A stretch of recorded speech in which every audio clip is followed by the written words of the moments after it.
Unit 3 Fluids Application of Principle of Flotation. Hydrometer. Hydrona water. A direct reading instrument used for measuring the density or relative density of the liquid is called hydrometer. லிக்விடோட டென்சிட்டியை கண்டுபிடிக்கிறது தான் hydrometer. The hydrometer is based on the principle of flotation. ஹைட்ரோமீட்டருடைய principle என்னென்னா flotation, that is the weight of the liquid displaced by the immersed portion of the hydrometer is equal to the weight of the hydrometer. அதாவது அந்த weight of the hydrometer அதனுடைய wait என்னென்னா, இப்போ இந்த ஹைட்ரோமீட்டரில் நம்ம ஒரு லிக்விட்குள்ளே போடும்போது அது எவ்வளோ லிக்விடை வந்து டிஸ்ப்ளேஸ் பண்ணுதோ அதுதான் அந்த ஹைட்ரோமீட்டருடைய weight. The weight of the liquid displaced by the immersed portion of the hydrometer. எவ்வளவு லிக்விட் அது வெளியேற்றுதோ அதுக்கு ஈக்குவல் வந்து என்னதுன்னா the weight of the hydrometer. The hydrometer consists of a cylindrical stem having a spherical bulb at its lower end and a narrow tube at its upper end. The hydrometer வந்து cylindrical stem இருக்கு, having a spherical bulb at its lower end. இதனுடைய lower endல spherical bulb இருக்கு and a narrow tube at its upper end. அதற்கு மேலே என்னன்னா ஒரு narrow tube இருக்கு. The lower spherical bulb is partially filled with lead shot or mercury. இந்த lower spherical bulbல lead shot or mercury வந்து fill ஆயிருக்கு. It helps the hydrometer to float or stand vertically in liquid. அதாவது இந்த lead shot or mercury எதுக்கு வச்சுருக்காங்கன்னா, தண்ணிக்குள்ளே போடும்போது இந்த hydrometer வந்து வெர்டிக்கலாக நிற்கிறதுக்காக, சாயாமல் இல்லாமல் வெர்டிக்கலாக நிற்கிறதுக்காக இந்த ஹைட்ரோமீட்டரில் வந்து லெட் ஷாட்டும் மெர்க்குரியும் யூஸ் பண்ணியிருக்காங்க. The narrow tube has marking so that relative density of the liquid can be read directly. இந்த ஹைட்ரோமீட்டர் எதுக்கு யூஸ் பண்ணுறாங்கன்னா ரிலேட்டிவ் டென்சிட்டியை கண்டுபிடிக்கிறதுக்கு யூஸ் பண்ணுறாங்க. The liquid to be tested is poured into the glass jar. The hydrometer is generally lowered in the liquid until it floats freely. The reading against the level of the liquid touching the tube gives the relative density of the liquid. அதாவது லிக்விடோட level ஏறும்போது அந்த லெவலோட ரீடிங்கை வச்சு நம்ம relative density of த லிக்விடை வந்து நம்ம கண்டுபிடிக்கலாம். அதாவது இங்கே டயக்ராம் கொடுத்துருக்காங்க பாருங்கள்.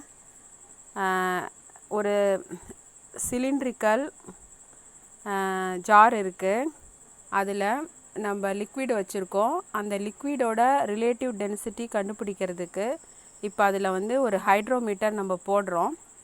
அந்த ஹைட்ரோமீட்டர் கீழே பார்த்திங்கன்னா ரெட் கலரில் இருக்குது. அதில் என்ன இருக்குன்னா லெட் ஷாட் இருக்குது. இப்போது இந்த லிக்விடோட ரிலேட்டிவ் டென்சிட்டி என்னன்னு கண்டுபிடிக்கணும்னா, இப்போ வந்து இந்த இந்த இந்த ஹைட்ரோமீட்டரை இந்த தண்ணிக்குள்ளே இந்த லிக்விட்குள்ளே நம்ம போடும்போது என்னென்னா இது வெர்டிக்கலாக நிற்கணுன்னா, சைடில் டச் ஆகாமல் வெர்டிக்கலாக நிற்கணுன்னா இதில் லெட் ஷாட் இருக்குது. அது வந்து இந்த லிக்விடில் அதை வந்து ஃப்ளோட் ஆக வைக்குது. இப்போது அந்த ஹைட்ரோமீட்டரை நம்ம லிக்விட்குள்ளே போடும்போது அந்த லிக்விடோட லெவல் வந்து ரைஸ் ஆகும். ஸோ எவ்வளோ ரைஸ் ஆகுதோ அதுதான் relative density of the liquid. இங்கே பக்கத்தில் இந்த டயக்ராம் கொடுத்துருக்காங்க பாருங்கள், ரவுண்ட் பண்ணி ஏரோ மார்க் போட்டிருக்காங்க டாட்டட் லைனில். இந்த லிக்விட் லெவலில் வந்து எவ்வளோ ரைஸ் ஆகுதோ அதுதான் வந்து என்னது relative density of the liquid. The hydrometer may be calibrated for different uses such as lactometer for measuring the density creaminess of milk. அதாவது இந்த ஹைட்ரோமீட்டர் லாக்டோமீட்டராக கூட யூஸ் ஆகுது. பாலோடைய க்ரீமினஸ் எவ்வளோ இருக்குது, திக்னஸ் எவ்வளோ இருக்குதுன்னு கண்டுபிடிக்கிறதுக்கு இது யூஸ் ஆகுது. Saccharometer for measuring the density of the sugar in the liquid. லிக்விடில் இருக்கக்கூடிய சுகர் எவ்வளோ இருக்குது அதை கண்டுபிடிக்கிறதுக்கு இந்த ஹைட்ரோமீட்டர் வந்து சாக்ரோமீட்டராகவும் யூஸ் ஆகுது. அப்புறம் வந்து alcoholometer for measuring the higher level of the alcohol in spirit. ஸ்பிரிட்டில் எவ்வளோ ஆல்கஹால் கண்டென்ட் இருக்குது அதை கண்டுபிடிக்கிறதுக்கு இந்த ஹைட்ரோமீட்டர் என்னவா யூஸ் ஆகுதுன்னா ஆல்கஹால் மீட்டராகவும் இது வந்து யூஸ் ஆகுது. Next lactometer. லாக்டோனானது பால். One form of hydrometer is a lactometer.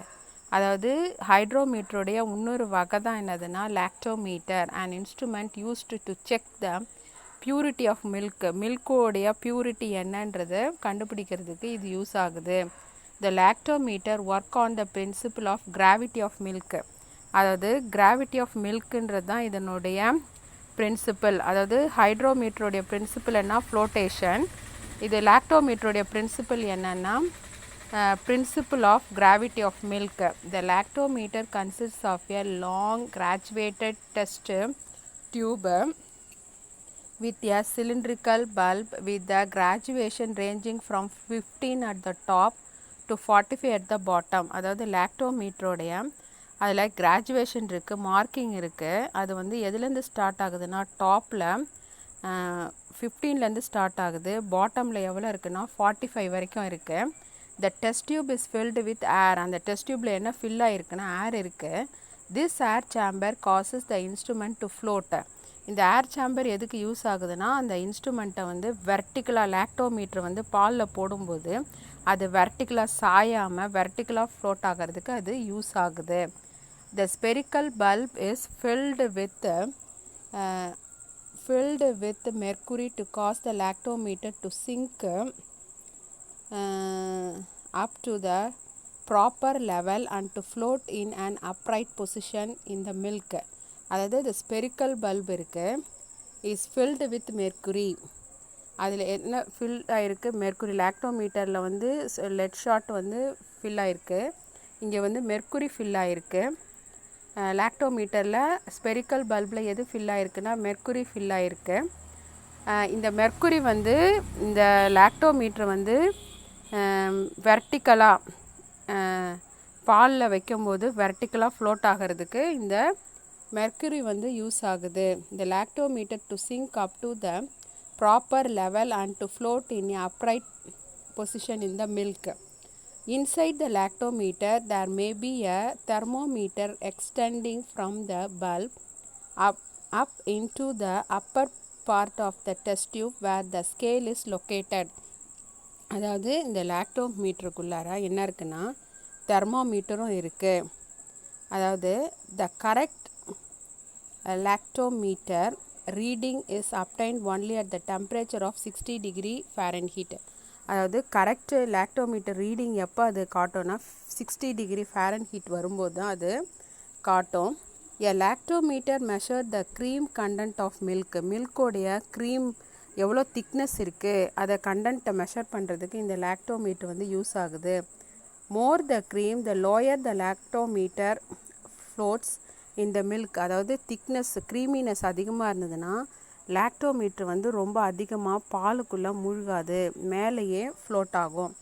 The average reading of normal milk is 32. அதாவது பியூர் மில்காக இருந்ததுன்னா அந்த ரீடிங் எவ்வளோ காட்டும்னா அதாவது 15லேருந்து 45 ரீடிங் இருக்குல்ல, கிராஜுவேஷன் இருக்குல்ல, அதில் நார்மல் மில்க் இருந்ததுன்னா அது எவ்வளோ காட்டும்னா 32 லெவல் காட்டும். The lactometer are used at milk processing units and dairies. அதாவது பால், தயிர், அதாவது வெண்ணெய், அப்புறம் நெய், இதெல்லாம் வந்து ப்ராடக்ட் பண்ணுறதுக்கு இந்த லாக்டோமீட்டர் வந்து யூஸ் ஆகுது. Next buoyancy. இங்கே டயக்ராம் கொடுத்துருக்காங்க பாருங்கள். we already saw that a body experience an upward force due to the fluid surrounding. அதாவது நமக்கு ஆல்ரெடி தெரியும், ஒரு லிக்விடில் வெயிட்லெஸ்ஸான பொருளை போட்டோன்னா, எக்ஸாம்பிள் வுட்டு போட்டோன்னா அது மிதக்கும், ஃப்ளோட் ஆகும். அதுவே ஒரு ஸ்டோன் எடுத்து நம்ம லிக்விடில் போட்டோன்னா அது வந்து வாட்டரில் என்ன ஆகிடும், ஜிங்க் ஆகிடும். அதாவது தண்ணியோடைய டென்சிட்டியை விட அந்த பொருளுடைய டென்சிட்டி வந்து ரொம்ப கம்மியாக இருந்ததுன்னா அந்த பொருள் என்னாகும், ஃப்ளோட் ஆகும். வாட்டருடைய டென்சிட்டியை விட அந்த பொருளுடைய டென்சிட்டி அதிகமாக இருந்தால் அது வந்து என்னாகும், தண்ணிக்குள்ளே போய் மூழ்கிடும், ஜிங்க் ஆகிடும். இப்போது அதாவது when it is partially or fully immersed into it, we also known as pressure is more at the bottom and less at the top of the liquid. நமக்கே தெரியும் லிக்விடில் டவுனில் ப்ரெஷர் அதிகமாக இருக்கும், போக போக என்னவாகும் ப்ரெஷர் வந்து கம்மியாக இருக்கும். This pressure difference causes a force on the body and pushes it upward. அதாவது இப்போ ஒரு பலூன் இருக்குது, அந்த பலூனை நம்ம தண்ணிக்குள்ளே போடுறோம், ஆட்டோமேட்டிக்காக அடியில் இருக்கக்கூடிய அப்வர்டு ட்ரஸ்ட் அந்த ஃபோர்ஸ் என்ன ஆகுதுன்னா அந்த பலூன் என்ன தண்ணிக்கு மேலே தள்ளும் இல்லையா. திஸ் ஃபோர்ஸ் இஸ் கால்டு பயான் ஃபோர்ஸ். அது மாதிரி மேலே தள்ளுது இல்லையா, அந்த ஃபோர்ஸோடைய பேர் என்ன, பயான் ஃபோர்ஸ். அந்த ஃபினாமினன் இஸ் கால்டு பயான்சி. அதாவது அப்வர்டு ட்ரஸ்ட்டு மேலே தள்ளுதில்ல, அதுக்கு என்ன பேருனா buoyancy force. The phenomenon is called buoyancy. இப்போ more buoyant object are those with a relatively high volume and low density. If the object work less than the amount of water it has displaced, density is less, buoyant force will be more and it will float, since the object is known as positively buoyant. அதாவது ஒரு ஆப்ஜெக்டோடைய wait வந்து displays செஞ்ச வாட்டரோடைய வெயிட்டை விட குறைவாக இருந்ததுன்னா, that is density is less. அந்த object வந்து அந்த ஆப்ஜெக்டில் ஆக்ட் ஆகக்கூடிய பயான்ஸ் ஃபோர்ஸ் வந்து அதிகம், மோர். அதனால் ஆப்ஜெக்ட் வந்து ஃப்ளோட் ஆகும். இது positively buoyant. But if the object weight more than the amount of water it has displaced, density is more, buoyant force is less, and the object will sink. Such object is known as negatively buoyant. அதாவது ஆப்ஜெக்டோடைய wait வந்து displays செஞ்ச வாட்டரோடைய வெயிட்டை விட அதிகமாக இருந்ததுன்னா அந்த object வந்து அதில் ஆக்ட் ஆகக்கூடிய பயான்ஸ் ஃபோர்ஸ் வந்து லெஸ்ஸு. அதனால் ஆப்ஜெக்ட் வந்து வாட்டரில் என்ன ஆகிடும், சிங்க் ஆகிடும். இது நெகட்டிவ்லி பயான்ஸ்.